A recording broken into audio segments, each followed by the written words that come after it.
What's up everyone, John Rettinger from TechnoBuffalo here with the full review for you of the sequel to the Android phone that started the Android phone craze, the T-Mobile G1.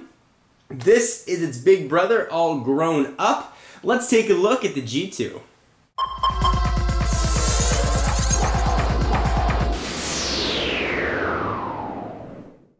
So before I start my phone reviews, I'd like to talk about call quality. If a phone doesn't make good phone calls, it doesn't matter how good a browser is or what the processor speed is, it's not going to be much use to you. I'm happy to say that the G2 has a very strong radio. I was able to pull in a very heavy, nice 5 bars of T-Mobile 3G really anywhere I went, while other T-Mobile phones generally hovered around 4. Certainly the bar system is a bit arbitrary, but it does appear as the G2 has a very strong radio.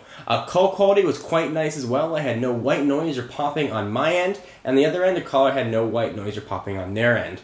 On a 20 call test, I experienced no drop calls, with each call lasting more than 2 minutes. Speakerphone was actually quite loud as well. This is one of the nicer speakerphones that I've used. You'll be more than able to sort of pop this guy on speaker, put it on your lap if you need while you're in the car, and have no problem hearing. Alright, so that aside, let's go ahead and start talking about the specs. So this guy has a 3.7-inch diagonal screen. It's got a resolution of 480 by 800.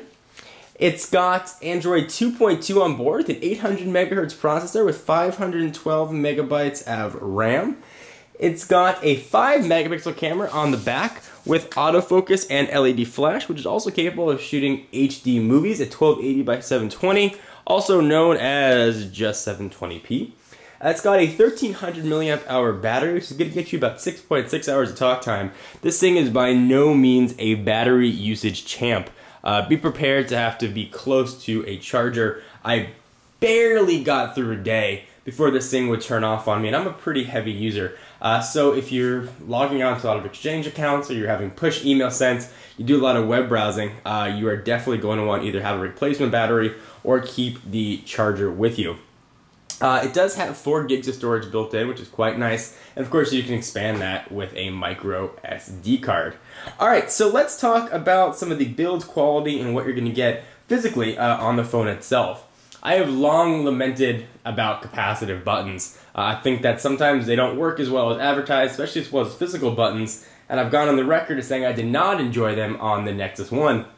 However, the G2's capacitive buttons, obviously right there all backlit, really do work quite nicely, and they work almost as well as physical buttons. So if you sort of had those fears like I did, whether or not the capacitive buttons are going to work, don't worry. And you can actually see them when they're not backlit as well, so they're not sort of going to disappear like we've seen with some of the Galaxy S variants. I like the option of having the trackpad. I don't use it very often, but I like the fact that it's there. Sometimes you want to use it in a game or an application for simple navigation. It's nice to sort of have that choice, and this gives the user the flexibility to do that. So this is very much stock Android 2.2, but there are a lot of Google add-ons, things that I actually hadn't really seen before, and these are all things you can generally get from the Android marketplace. You got some cool things here. You've got sort of a Google sky map. You can go ahead and map your phone up to the sky, you hold it up, and there's a ton of really cool sort of value add Google applications here. So you got Listen, Google Translate, which is really kind of cool. I want to show you. So I was translating right here. I was testing it from English to Spanish. Hello, how are you? Hola, ¿cómo estás? You can actually use the voice capabilities here, so you can talk to it. So you can say, hello, how are you? And it'll translate that into Spanish. Kind of neat. It's not going to do all your proper verb conjugation and whatnot. But if you're in a foreign country and you've got to ask a general question, this is really going to work very, very, very well. Kind of neat. Let's go ahead and push the talk button, see if it'll talk to us. So you even have to pronounce it if you're in a foreign country. You can just push it and you can have that lady talk for you. Kind of neat. One of the interesting things about the G2, I was making a joke there about that pull tab, is the keyboard and sort of the way this full keyboard slides out. So it sits on top of the phone. Instead of just sliding straight out, it actually lifts up and pulls out. You can sort of see that mechanism right there. And it does feel almost spring-loaded. It slides out very quickly. And this keyboard is really an absolute pleasure to use. I really like having a physical QWERTY keyboard. This one has a decent amount of throw despite being a modified slider. So you can see sort of up top, there's a decent amount of key depression when you go ahead and type. It's got a nice big space bar, sort of a rubber feel to the keys. I also really like one of the things that's sort of nice about the G2. You have these 3 customizable buttons at the bottom to set for whatever you would like them to do. It's really a nice way to sort of customize the phone and make it yours. So go ahead and slide that back.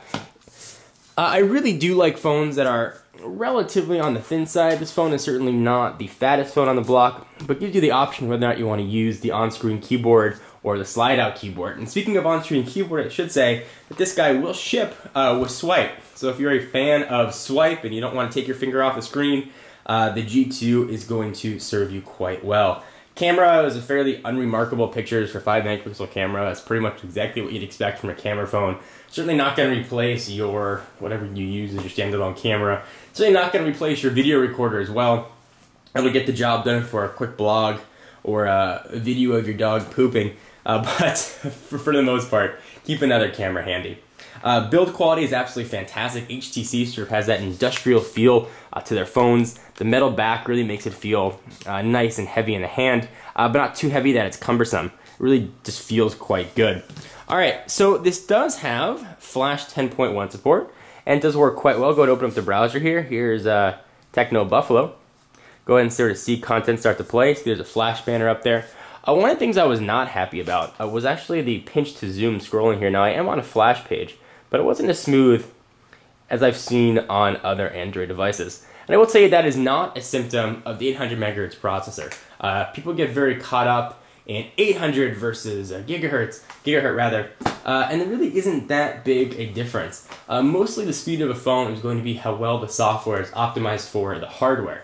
And this software is actually optimized very, very well for the hardware. So you're not getting a slow phone by any stretch of the imagination with the 800 megahertz processor. You are going to be able to do everything you need to do.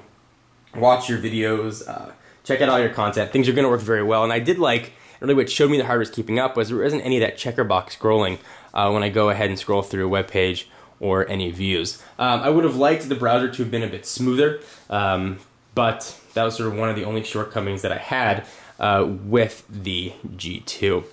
Overall, I've been very, very, very happy with the phone. This is a phone that I could definitely use in my daily driver if I was on a T-Mobile. So if you are a T-Mobile user, this is a very clear choice. You're going to get a great phone, good build quality, good sound quality, a great customizable operating system, and sort of the flexibility for future upgrades. You can't go wrong with the G2.